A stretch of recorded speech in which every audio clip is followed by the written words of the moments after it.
Yeah, really excited. Like I say, last year was a nice foundation to hopefully build on. Sort of show everyone that I can do it again, and yeah, hopefully go a couple of steps further as a team. I look forward to get the crowds back in and play under the lights. We know there was a little frustration when you've opened and you did a couple of games at 5 and 6 in the middle order, but you've really made that opener spot. Well, we think you've made that opener spot your home, haven't you?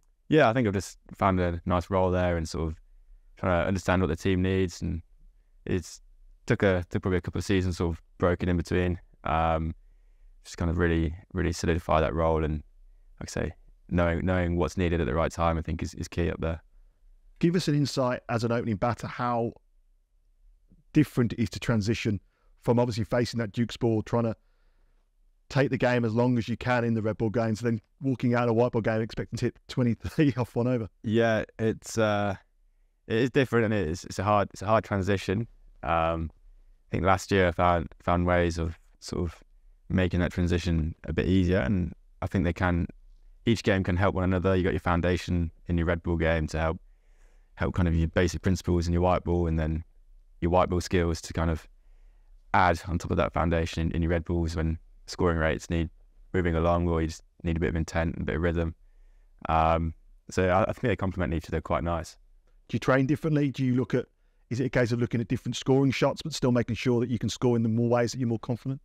Yeah, training is naturally different. I think the schedule with it is different as well in terms of how much training time you actually get compared to game time. There's probably a little bit more room for practice within the blast schedule than the championship schedule. But yeah, there's different ways to go about things, and it obviously varies depending on who you've got coming up and what surfaces you might be playing on.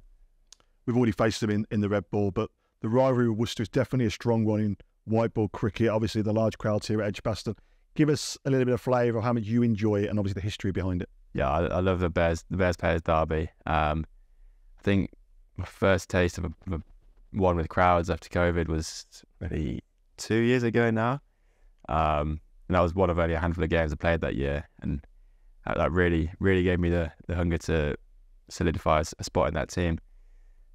It's just get a big crowd in, and the atmosphere when it's going your way, which thankfully it has the last couple of years. It's a special night to be involved in. And in recent years, they've been pretty special games here, haven't they? We don't want to gloat too much. Cricket can bite you in the backside, but the performance here last time out where you got 57, that was just an all-round team performance.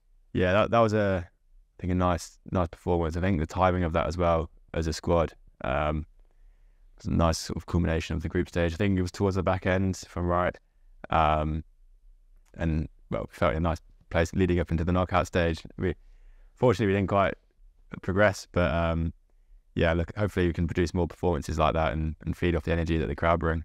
Yeah, just want to talk to us about that energy. So when the runs are flowing and the boundaries are flowing, the flames are going up and the crowd's getting louder, that does make a difference out there. Yeah, huge. It's one of those where you need to feed off it, and you also need to understand what's needed at the time. So we do a lot of work as a team, and with Kate Green, the psychologist, and just essentially knowing how to channel that energy and use it in the right way. But the more the better, and we all know once the momentum starts rolling, then it's fantastic and just makes such a fun night.